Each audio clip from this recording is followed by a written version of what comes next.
ఈరోజు ఆశీర్వదించి మీ బస్తీ బిడ్డ మీ కళ్ళ ముందల్నే పెరిగి ఈ గల్లీలలోనే మీ తోడుగా ఉండే నవీన్ యాదవ్ని నాడు కాంగ్రెస్ పార్టీ అభ్యర్థిగా ఈ ఉప ఎన్నికల బరిలో దించడం జరిగింది. వారిని గెలిపించడానికి కాంగ్రెస్ పార్టీ జెండా జూబ్లీహిల్స్ గడ్డ మీద ఎగిరేయడానికి నాతో పాటు కాంగ్రెస్ పార్టీ అధ్యక్షులు మహేష్ గౌడ్ గారు, నిన్ననే మంత్రిగా బాధ్యత తీసుకున్న ప్రమాణ స్వీకారం చేసిన మహమ్మద్ అజారుద్దీన్ గారు, అదేవిధంగా సహచర మంత్రివర్గ సభ్యులు, పార్లమెంట్ సభ్యులు, శాసన సభ్యులు, ప్రాణ సమానులైన వేలాది మంది ఎర్రగడ్డ ప్రాంతానికి సంబంధించిన కాంగ్రెస్ అభిమానులందరూ ఇక్కడికి వచ్చి మనస్ఫూర్తిగా నవీన్ యాదవ్ను ఆశీర్వదించి రాబోయే ఎన్నికల్లో 30,000 మెజార్టీతోని ఎమ్మెల్యేగా గెలిపించడానికి విచ్చేసిన మీ అందరికీ మనస్ఫూర్తిగా ధన్యవాదాలు. మిత్రులారా, ఇవాళ బీఆర్ఎస్ నాయకులు అంటున్నారు మా సిట్టింగ్ ఎమ్మెల్యే గారు చనిపోయినరు, సానుభూతితోని సెంటిమెంట్తోని వారి సతీమణిని గెలిపించండి అని. ఈ ఉప ఎన్నికలు ఎందుకు వచ్చినాయి? గతంలో ఈ సాంప్రదాయం ఉండేనా? ఆనాడు ఉమ్మడి రాష్ట్రంలో తెలంగాణ హక్కుల కోసం, హైదరాబాదు నగర ప్రజల కోసం తండాలలో, గూడెలలో, మారుమూల పల్లెల్లోనే కాదు పక్క రాష్ట్రాల నుంచి కూడా ఉద్యోగం కోసం, ఉపాధి కోసం బ్రతకడానికి హైదరాబాదు నగరానికి వలస వచ్చే ప్రతి పేదవాడికి అండగా నిలబడి ఈ ప్రాంతంలో అవకాశాలు కల్పించిన మీ అభిమాన నాయకుడు, పేదోళ్ల గుండె ధైర్యం పి జనార్దన్ రెడ్డి గారు ఆనాడు చనిపోతే, ఆనాడు తెలుగుదేశం పార్టీ నారా చంద్రబాబు నాయుడు గారు పీజేఆర్ మీద ఉండే గౌరవంతో ఏకగ్రీవం చెయ్యాలి, వారి కుటుంబం నుంచి ఎమ్మెల్యేను చెయ్యాలి అని ఆనాడు ఎంఐఎం, బీజేపీ, టీడీపీ అన్ని రాజకీయ పార్టీలు పీజేఆర్ కుటుంబాన్ని ఏకగ్రీవం చేయడానికి నిర్ణయం తీసుకున్నాయి. ఆనాడు గతంలో ఈ సాంప్రదాయం కొనసాగింది. మర్రి చెన్నారెడ్డి, ఎన్టీ రామారావు గారు ముఖ్యమంత్రిగా ఉన్నప్పుడు కూడా ఎవరైనా సిట్టింగ్ శాసనసభ్యుడు మరణిస్తే వారి కుటుంబ సభ్యులనే ఏకగ్రీవ ఎమ్మెల్యేలు చేసే సాంప్రదాయం ఉండే. ఆ సాంప్రదాయాన్ని చంద్రబాబు నాయుడు గారు కొనసాగించి ఆనాడు పీజేఆర్ చనిపోతే వాళ్ళ కుటుంబాన్ని ఏకగ్రీవం చెయ్యాలి అని చెప్పిండు. కానీ చంద్రశేఖరరావు, బీఆర్ఎస్ పార్టీ పీజేఆర్ కుటుంబానికి ఏకగ్రీవం ఇవ్వము, మేము అభ్యర్థిని ఎన్నికల బరిలో పెడతామని ఒక మంచి సాంప్రదాయాన్ని తుంగలో తొక్కి దుర్మార్గమైన ఆలోచనతోటి ఆనాడు పీజేఆర్ కుటుంబం మీద ఎన్నికల్లో అభ్యర్థిని పెడితే పీజేఆర్ కుటుంబం మొత్తం వెళ్ళి కేసీఆర్ను కలవడానికి వాళ్ళ ఇంటికి వెళ్ళారు. గేటు బయట పీజేఆర్ కుటుంబాన్ని 3 గంటలు ఎర్రటెండకు నిలబెట్టి అవమానించి ఆ కుటుంబాన్ని వెనక్కి పంపించిండు. ఆ ఎన్నికల్లో, ఉప ఎన్నికల్లో అభ్యర్థిని నిలబెట్టిండు. ఈరోజు ఇక్కడ పీజేఆర్ బిడ్డ విజయారెడ్డి గారి వేదిక మీదనే ఉన్నారు. విజయమ్మని అడుగుండ్రి ఆ రోజు కేసీఆర్ ఏ విధంగా ఆ కుటుంబాన్ని అవమానించిండు. ఆనాడు తెలంగాణకి, ఉమ్మడి రాష్ట్రానికి సేవలు అందించిన పి జనార్దన్ రెడ్డి గారి మీద నేను ఎన్నికల్లో పోటీ పెట్టి ఎవరైనా శాసనసభ్యులు మరణిస్తే ఏకగ్రీవ సాంప్రదాయాన్ని దెబ్బతీసి ఎన్నికల బరిలోకి దించింది నువ్వు కాదా చంద్రశేఖరరావు? ఈ దుర్మార్గానికి, ఈ దుర్మార్గమైన సాంప్రదాయానికి పునాది వేసింది కేసీఆర్, బీఆర్ఎస్ పార్టీ కాదా? ఇవాళ సానుభూతి పేరు మీద ఈరోజు ఎన్నికల్లో గెలవాలని చూస్తున్నారు. ఎర్రగడ్డలో బీఆర్ఎస్ గెలిస్తే, జూబ్లీహిల్స్ శాసనసభలో బీఆర్ఎస్ గెలిస్తే ఈ సమస్యలన్నీ పరిష్కారం అయిపోతాయంట.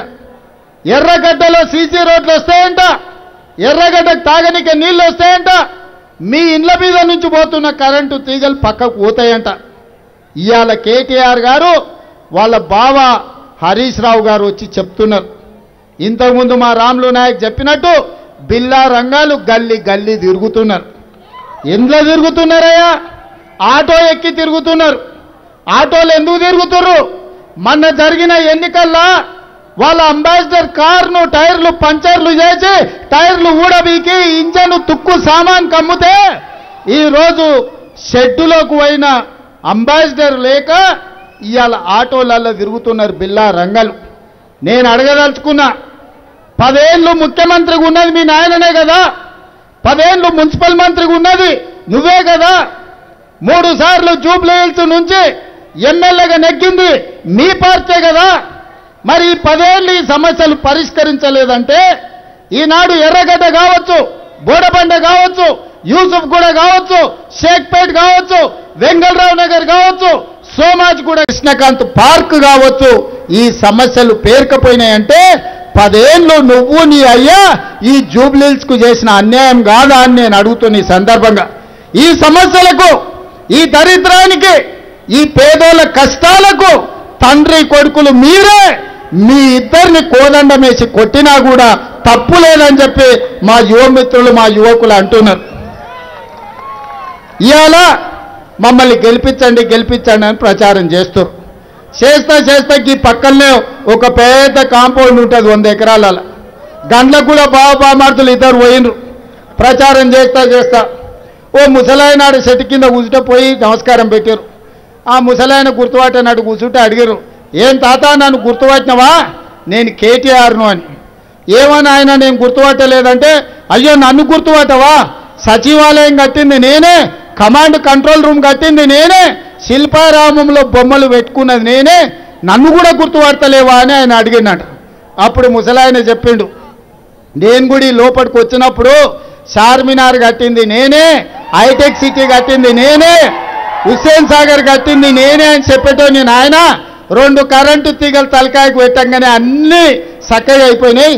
నేను డాక్టర్కి చెప్తలేను ఆయన, తొందరలోనే నీకు కూడా 2 వైర్లు పెడితే మొత్తం చక్కగా అవుతుంది, మామూలుగా అవుతావులే బిడ్డ, వచ్చినప్పుడు గట్లనే ఉంటుంది కానీ నా 2 కరెంటు షాకులు పెడితే చక్కగా అవుతావని. ఇవాళ కేటీఆర్ పరిస్థితి గట్లుంది. 10 ఏళ్ళు మీ అధికారం ఉన్నప్పుడు ఈ సమస్యలను ఎందుకు పరిష్కరించలే? ఈ మైనారిటీల సమస్యలు ఎందుకు తీరవలే? ఇవాళ మైనారిటీల గురించి మాట్లాడే హక్కు నీకున్నదా? ఇవాళ ఈ మైనారిటీలకు అన్యాయం చేసింది నువ్వు కాదా? ఇవాళ నా మైనారిటీలకు 4% రిజర్వేషన్ ఇచ్చింది కాంగ్రెస్ పార్టీ కాదా? ఇవాళ నరేంద్ర మోడీతోని జంట కట్టి 3 తలాక్లో 370 ఆర్టికల్లో ఈరోజు సిటిజన్ అమెండ్మెంట్ యాక్ట్లో నరేంద్ర మోడీకి ఓట్లేసి రాజ్యసభ లోక్సభలో గెలిపించింది మీరు కాదా? ఇవాళ ఈ హైదరాబాద్ నగరంలో ఆనాడు డాక్టర్ వైఎస్ రాజశేఖర రెడ్డి కట్టిన మెట్రోనే ఉంది, ఔటర్ రింగ్ రోడ్ ఆనాడు మేమేసిందే ఉంది, అంతర్జాతీయ ఎయిర్పోర్టు మేం కట్టిందే ఉంది. ఇవాళ ఐటీ కంపెనీలు, ఫార్మా కంపెనీలు మేం తెచ్చినవే ఉన్నాయి. ఇవాళ లక్షలాది మంది ఇతర రాష్ట్రాల నుంచి వచ్చి హైదరాబాదు నగరంలో ఉద్యోగాలు ఉపాధి పొందుతుండ్రంటే ఆనాడు చంద్రబాబు నాయుడు గారు, డాక్టర్ వైఎస్ రాజశేఖర రెడ్డి గారు చేసిన అభివృద్ధి తప్ప చంద్రశేఖరరావు చేసింది ఎక్కడుందో చెప్పమని నేను అడుగుతున్నా. నేను ముఖ్యమంత్రి అయినాక మీరు ఆలోచన చేయండి, చదువుకున్న యువకులారా మీరు ఆలోచన చేయండి. మొదటి సంవత్సరంలోనే ఎల్బీ స్టేడియం సాక్షిగా 70,000 ప్రభుత్వ ఉద్యోగాలు భర్తీ చేసి నిరుద్యోగ సమస్యను పరిష్కరించే ప్రయత్నం చేసిన. ప్రైవేటు కంపెనీల్లో 2 లక్షల పైన కోట్లు పెట్టుబడులు తెచ్చి 1,00,000 ఉద్యోగాలు ఇవాళ ప్రైవేటు కంపెనీలలో మనం ఇచ్చినాం. ఇవాళ ప్రభుత్వాన్ని 10 ఏళ్ళు మీరు నడిపితే 2 ఏళ్ళు కూడా కాలేదు. 2 ఏళ్ళు కాకముందే మీరు దిగిపోండి అంటుండు. నీకేమైనా ఎర్రి పట్టిందా కేటీఆర్? 5 ఏళ్ళ కోసం ప్రజలు ఓటేసారు, చేయాల్సినవి ఉన్నాయి.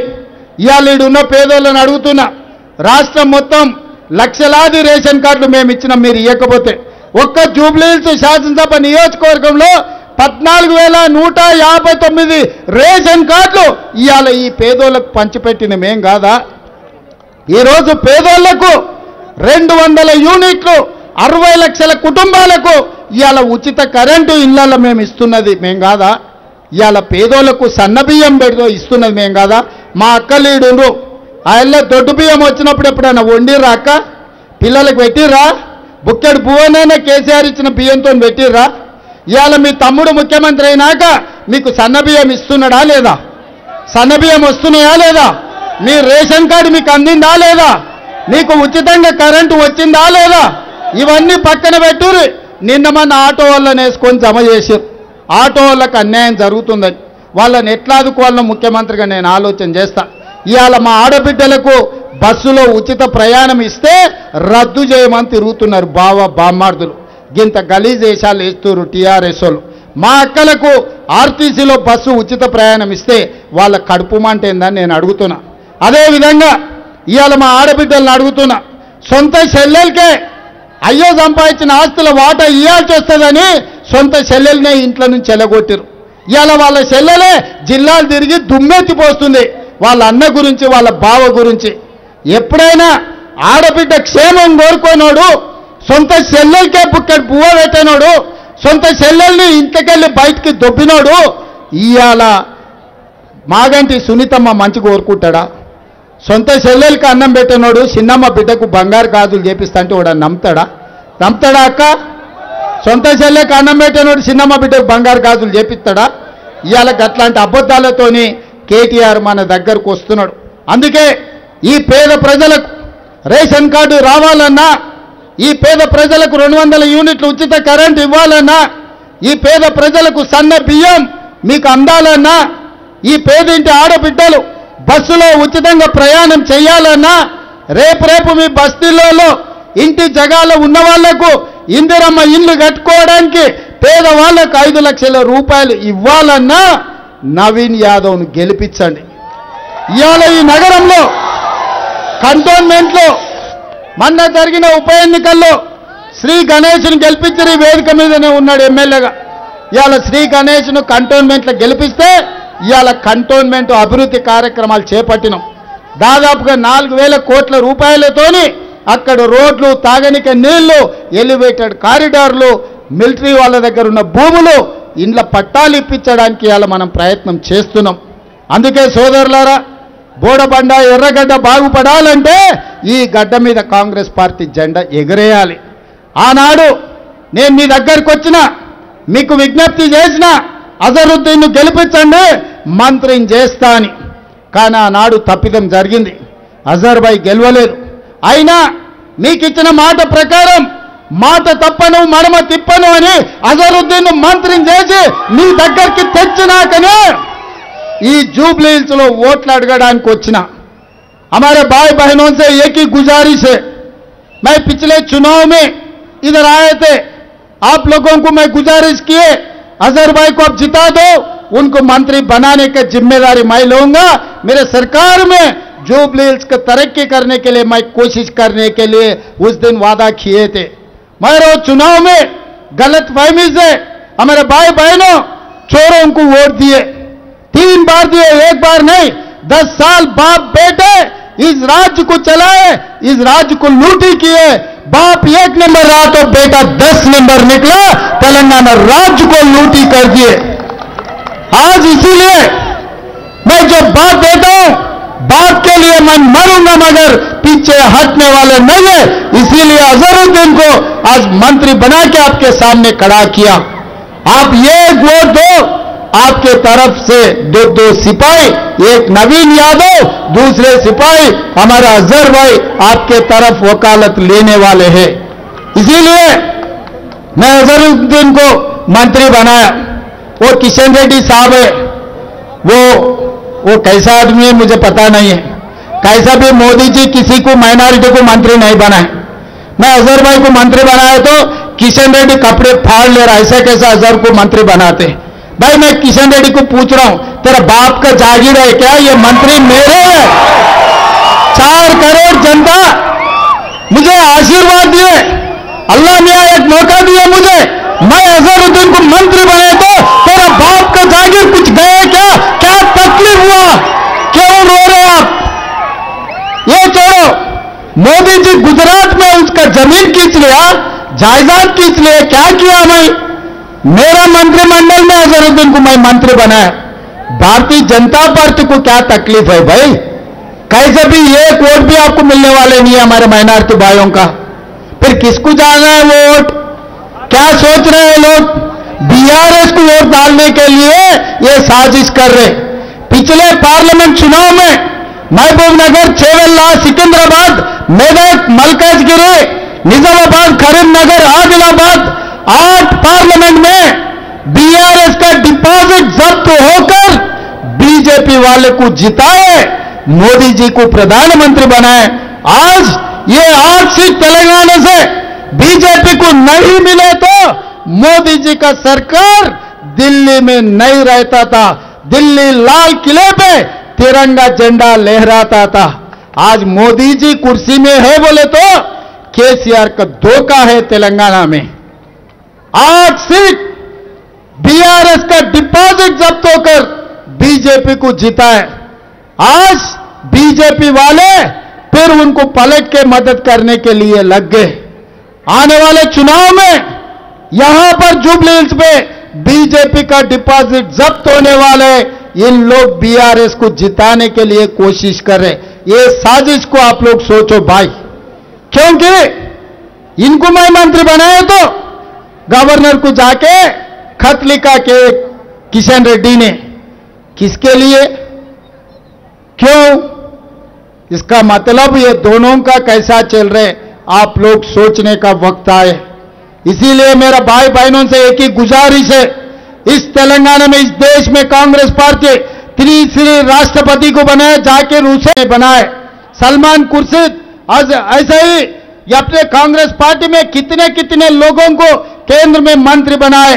कांग्रेस पार्टी अध्यक्ष कमालुद्दीन को किसने बनाया?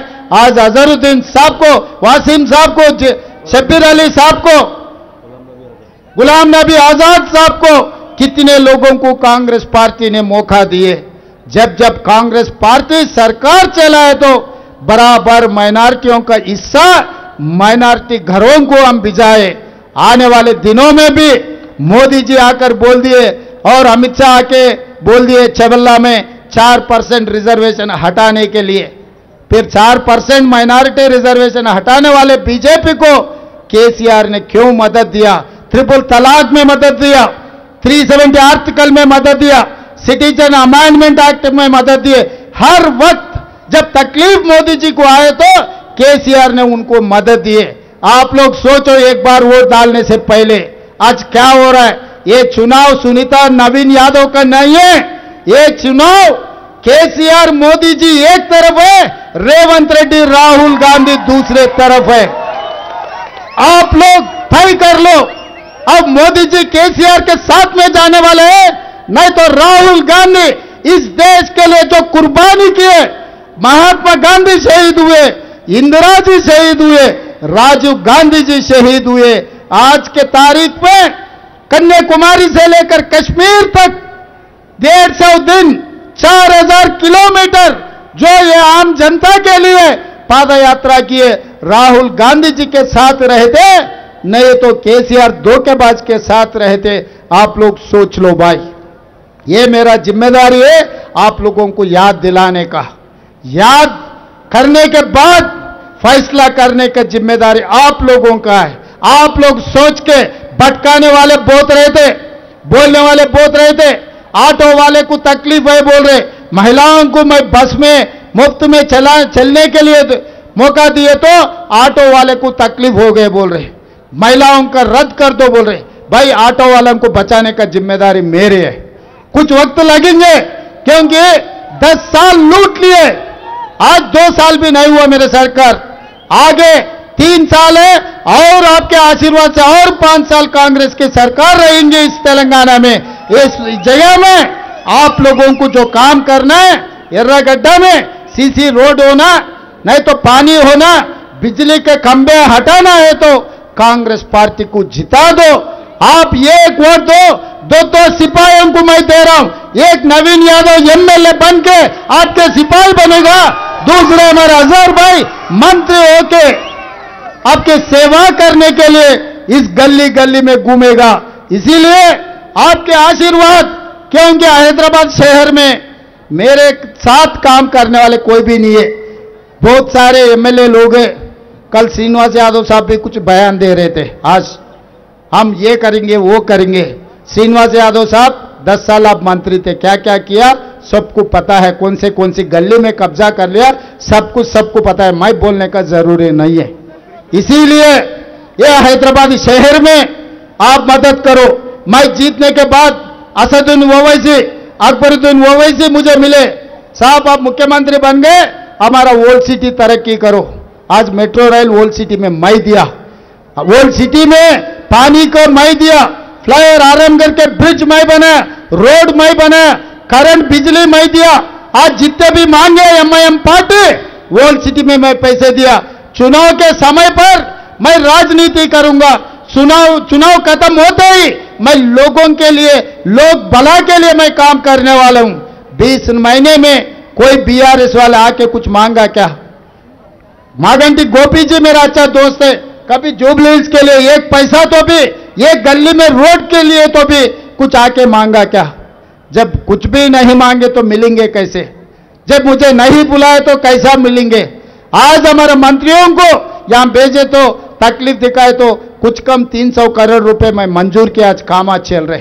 ये आगे तरक्की होना, आगे 3,000 बनना है तो नवीन यादव को एमएलए जिता दो इस चुनाव में। మిత్రులారా 10 ఏళ్ళు వాళ్ళదే ప్రభుత్వం, 3 సార్లు వాళ్ళే ఎమ్మెల్యే, 2 సార్లు కేటీఆర్ మున్సిపల్ మంత్రి, 2 సార్లు కేసీఆర్ ముఖ్యమంత్రి. చెయ్యదలుచుకుంటే జూబ్లీ హిల్స్ను అద్దములు చేసి ఉండొచ్చు. ఇప్పటికీ బొందల గడ్డలాగా తాగనీక నీళ్లు లేక రోడ్ల మీద గుంతలుండి మీరు కష్టాలలో ఉండ్రు, మీ బస్తీల సమస్యలు తీరలేరు. అందుకే పీజేఆర్ తర్వాత ఈ నగరానికి నాయకుడే లేకుండా పోయిండు, ముఖ్యంగా పేదోళ్ల తరఫున మాట్లాడేటోళ్ళు లేకుండా పోయిండు. పీజేఆర్ వారసత్వ రాజకీయాలు పీజేఆర్ లాగా పేదోళ్ళకు అండగా నిలబడాలంటే నవీన్ యాదవ్ను గెలిపించండి, మీకు అందరికి అండగా నిలబడతాడు. ఈరోజు ఈ ప్రాంతాన్ని అభివృద్ధి చేసే బాధ్యత నాకు ఇవ్వండి. 3 సార్లు వాళ్ళకి ఇచ్చారు, ఒక్కసారి నవీన్కి ఇచ్చి చూడండి. एक बार एक मौका दो, 3 बार बीआरएस को दिए, कार को आप वोट डाले तो दिल्ली जाके कमल बंजारा मोदी के गली में घुस रहा वो गाड़ी, यहां निकल रहा है कार के निशान से, वो जा रहे दिल्ली, मोदी गली में घुस के वो कमल बन जा रहे. ये कमाल क्या है आप ही लोग सोचना. इसीलिए आज एक मौका नौजवान लड़का नवीन यादव के एक मौका दो, ఒక్క అవకాశం నవీన్ యాదవ్కి ఇవ్వండి. జూబ్లీ హిల్స్ ముఖ చిత్రాన్ని మార్చే బాధ్యత కాంగ్రెస్ పార్టీ తీసుకుంటుంది. ఈ ప్రాంతాన్ని అభివృద్ధి చేసే బాధ్యత నాది, ఈ ప్రాంతానికి కావాల్సిన నిధులు ఇచ్చే బాధ్యత నాది. ఇస్తారు కదా ఒక్క అవకాశం, ఇస్తారు కదా, ఇస్తారు కదా, ఇస్తారు కదా, ఇస్తారు కదా, ఇస్తారు కదా, వెనకాల ఉన్న వాళ్ళు ఇస్తారు కదా ఒక్క అవకాశం నవీన్ को.